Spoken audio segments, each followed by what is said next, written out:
Greetings. I want to talk to you a little bit today about creating sacred space.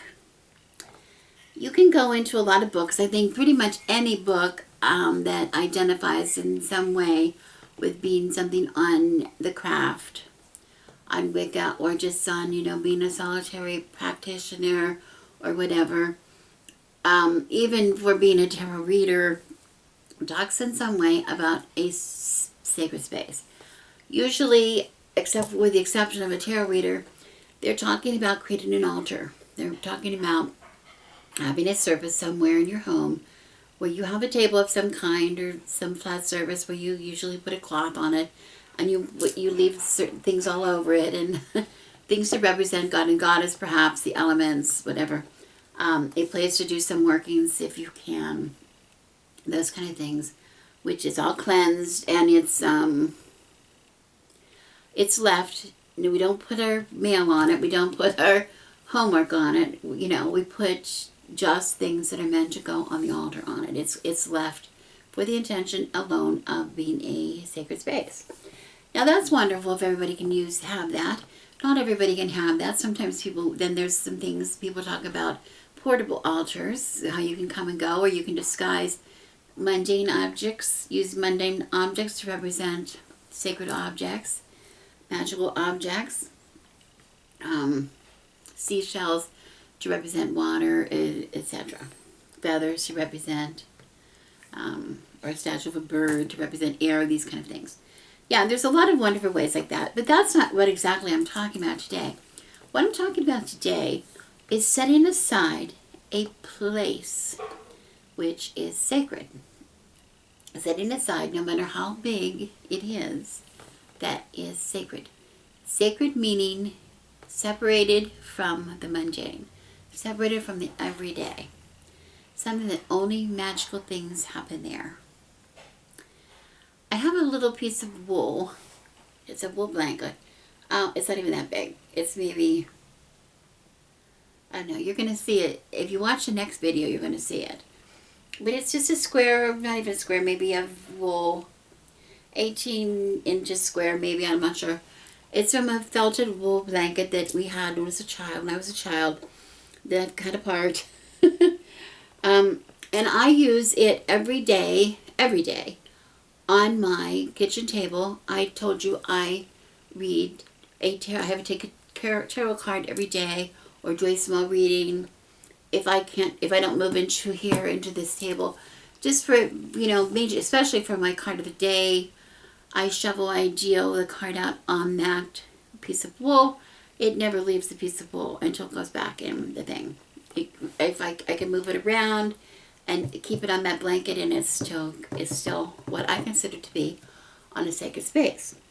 No energy from anything else is touching it. If I'm just one of these people, I cannot put a deck of cards, pull cards out and put them on the bare table. I have to have something underneath. I have to have something defining my sacred space.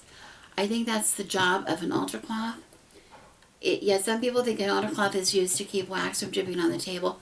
I don't know about you, but it's much easier to get wax off a table, most tables, than it is to get wax out of an altar cloth. So I don't think that's such a good definition or good justification for using one.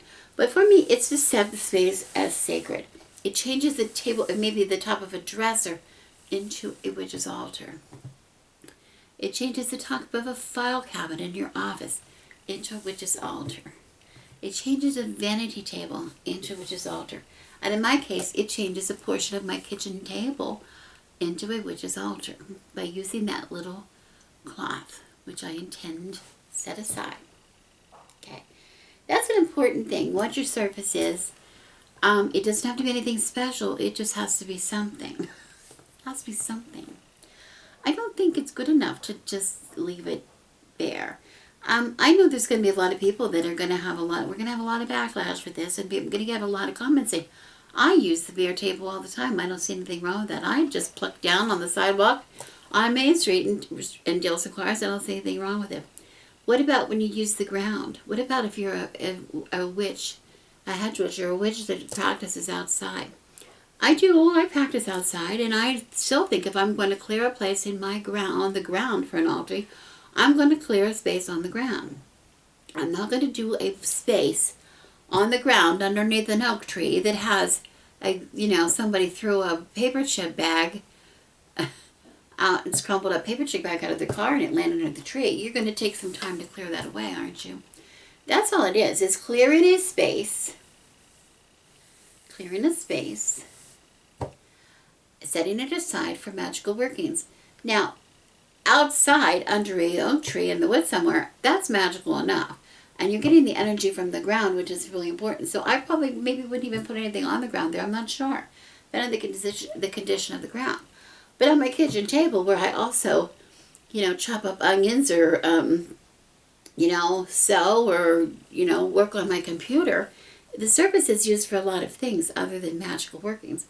So I like to set aside a small area, it's a temporary area, with my cloth, which is a sacred space. Now, my sacred space does not end at my cloth, though. I take care to get clutter away from the cloth. Imagine you were doing a ritual in this parlor. I used to do them all the time in this parlor. This is the only place I ever did them for a lot of them for years. We did some outside, or we did them in the parlor or in the living room. But they were in very small, confined places mostly. And we would make it cast a circle, etc. But I want to say, I could not have, piles and stacks of stuff within my circle that didn't belong. If the circle was the circumference of this room, what was in that circle? It was okay to have, my witch's cupboards with stuff in them. It was okay to have my tarot decks neatly stacked on my table. It was okay to have those kind of things. My Book of Shadows on the table, or I have a little case here. It's a Green Man jewelry case, a little cover box that I got, that I have some bracelets. I took some bracelets someplace, some of my chakra bracelets that I was selling. And they're, I store them in this, in here. So when I go places that I want to display the bracelets to sell, they're already ready there. Okay. But anyway, those are fine, because those are other magical items that I have. But I wouldn't have my mail piled here. I wouldn't have my, my socks folded here on the table. I wouldn't have, do you understand the difference? I'm taking care to get clutter out of my sacred space.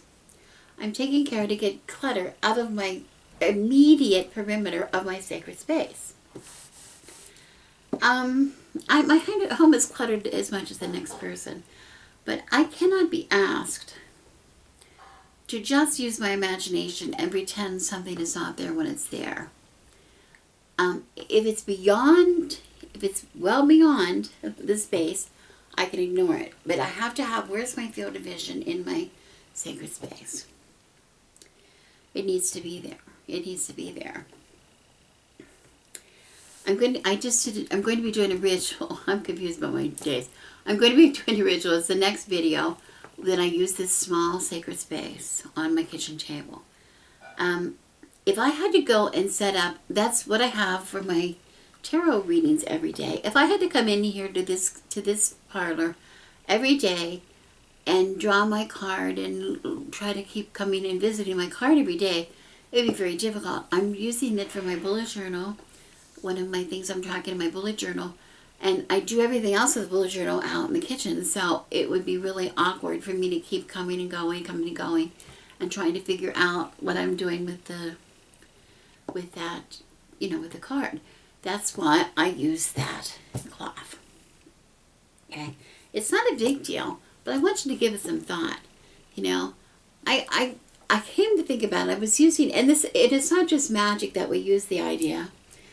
My father was a very neat person, granted. He was very organized. He was military, World War II military person, so they learned a lot of habits that they had to, about hygiene and things, and he had some habits he was a very clean man. very well-groomed man. But he insisted for my entire life until the man passed, that he had to have something on that table.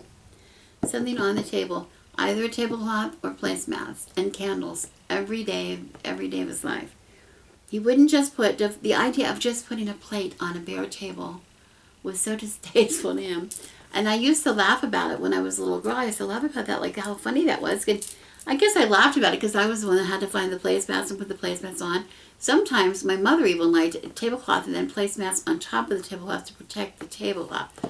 But that's a little crazy. But he just wanted the placemat to define his space where his plate, his knife, his fork, his spoon, his napkin, his glass, whatever, was to be. That was his space. Define his space. Probably put one in the middle, defining where we would put the the dish of whatever we were eating for lunch, right? I had to laugh because a couple months ago I realized that I was putting something down on the table. I forget what I was putting on the table. And before I could lay it on the table, I had to get a placemat from the drawer and put the placemat on the table. And it's funny because we don't use placemats to eat on the table. But whatever I was putting down, I had to place it on top of this placemat. And I realized I was placing it on a sacred space. I was placing it on something that defined the area for that thing among the other stuff that I had on the table. So in mundane life, sometimes it can be very important to set your space. In magical life, it is imperative to set your space. You cannot have the distraction of clutter around you when you're trying to do magic. There can be clutter over there, but here where I'm working has to be clutter free. It has to be clutter free. The energies, we're asking the elements we put down on the table, we're asking the elements to work with us. We're maybe asking the god and the goddess to work with us.